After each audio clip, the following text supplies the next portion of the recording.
पूर्व प्रधानमंत्री चौधरी चरण सिंह की प्रतिमा पिछले 20 साल से पॉलिथीन में कैद है, अनावरण का इंतजार कर रही है। ये प्रतिमा यूपी के जिला मुजफ्फरनगर में लगी है। राज्य में सरकारें आती जाती रही, इसीलिए सिंचाई विभाग ने इसे अपनी जमीन पर लगी इस प्रतिमा के अनावरण में कोई दिलचस्पी नहीं दिखाई। ये पूरा विवाद क्या है? इतने साल से प्रतिमा का अनावरण क्यों रुका है? उस पार्क की ताजा हालत क्या है, जानेंगे आज के इस वीडियो में। नमस्कार, आप देख रहे हैं बेधड़क खबर और मैं हूं आपके साथ सौम्या।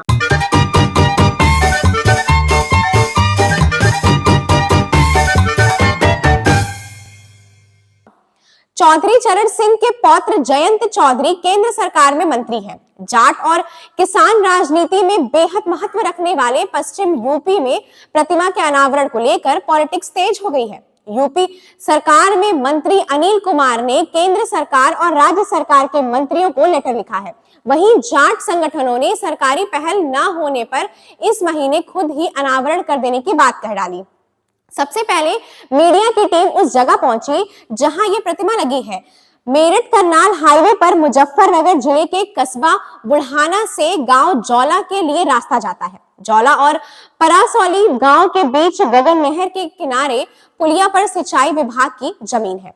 इस पर गायत्री वाटिका है। वाटिका के अंदर करीब 6 फीट ऊंची चौधरी चरण सिंह की प्रतिमा लगी है। ये 4 फीट ऊंचे स्ट्रक्चर पर लगी है। फिलहाल प्रतिमा लाल रंग की पॉलिथीन से लिपटी है। इस वाटिका के अंदर कुछ मजदूर काम करते मिले, कुछ झाड़ियां साफ करते मिले, तो कुछ मजदूर बाउंड्री वॉल पर प्लास्टर कर रहे थे। बातचीत में वो कहने लगे, पिछले 2 दिन से ही काम शुरू हुआ है, लग रहा है ये पार्क शुरू होगा। यहाँ जौला गांव के ही करीब 10-12 युवा भी फोटोग्राफी करने आए थे। उन्होंने कहा, अब से पहले ये वाटिका बंद रहती थी, सुनने में आया है कि अब ये खुलने वाली है, इसीलिए आज इसको हम लोग देखने आए हैं। योगी सरकार में राष्ट्रीय लोक दल के कोटे से अनिल कुमार मंत्री हैं। इन्होंने 28 दिसंबर 2024 को एक लेटर केंद्रीय मंत्री जयंत चौधरी, यूपी सरकार के लिए सिंचाई मंत्री और मुजफ्फरनगर के डीएम को लिखा। इसमें मंत्री ने बताया, चौधरी चरण सिंह हिडन कृष्णा दोआब नहर प्रणाली का लोकार्पण 15 जनवरी 2004 को तत्कालीन सिंचाई मंत्री अनुराधा चौधरी ने किया था। इस नहर प्रणाली के निर्माण के साथ ही बुढ़ाना क्षेत्र के परासौली गांव के पास सिंचाई विभाग की जमीन पर एक वाटिका का निर्माण कराया गया। इसमें भारत रत्न चौधरी चरण सिंह की प्रतिमा भी स्थापित की गई है। लोअर खंड की जमीन पर प्रतिमा स्थापित होने से सिंचाई विभाग को ही इस पर फैसला करके अनापत्ति पत्र यानी कि एनओसी देना होगा, लेकिन 20 साल बाद भी इस पर कोई फैसला नहीं हो सका है। इस कारण ये प्रतिमा आज भी पॉलिथीन में लिपटी खड़ी हुई है। मंत्री ने बताया, मैंने डीएम मुजफ्फरनगर से कहा है कि वो संबंधित अफसरों की बैठक बुलाकर इस पूरे प्रकरण की जानकारी ले, फिर एक विस्तृत रिपोर्ट शासन को भेजे ताकि मूर्ति का अनावरण हो सके।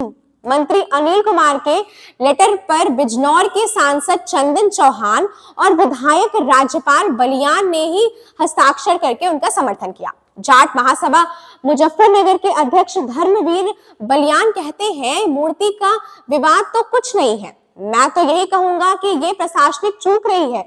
जिस नेता का हर समाज में सम्मान है, उनकी प्रतिमा का 20 साल से अनावरण नहीं होना बेहद दुखद है। हमने इस प्रकरण में संगठन की एक बैठक बुलाई, फिर डीएम से भी मिले हैं। पश्चिम यूपी में प्रतिमाओं के अनावरण को लेकर पॉलिटिक्स नई नहीं है, इसके पीछे सारी कहानी वोट बैंक की है।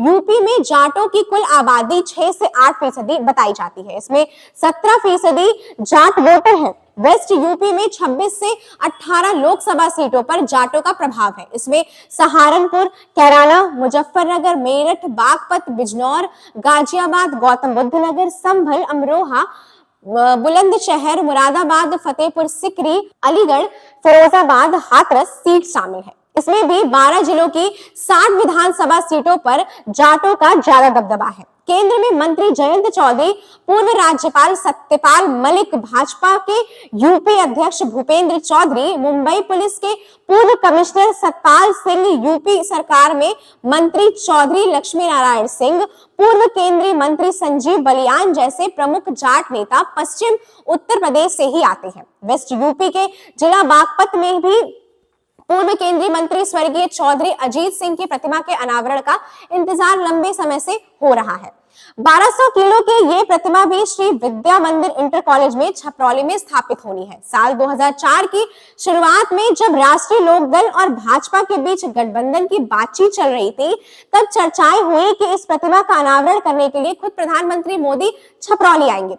फिर 2024 के फरवरी की तारीख तय हुई, लेकिन आखिरी वक्त पर यह कार्यक्रम टल गया। तब से आज तक अजीत सिंह की प्रतिमा का अनावरण भी नहीं हो सका है। अब देखना है कि क्या 2025 में इस मूर्ति का अनावरण हो पाएगा। ऐसी तमाम सारी खबरें देखने के लिए बने रहे बेधड़क खबर के साथ। धन्यवाद।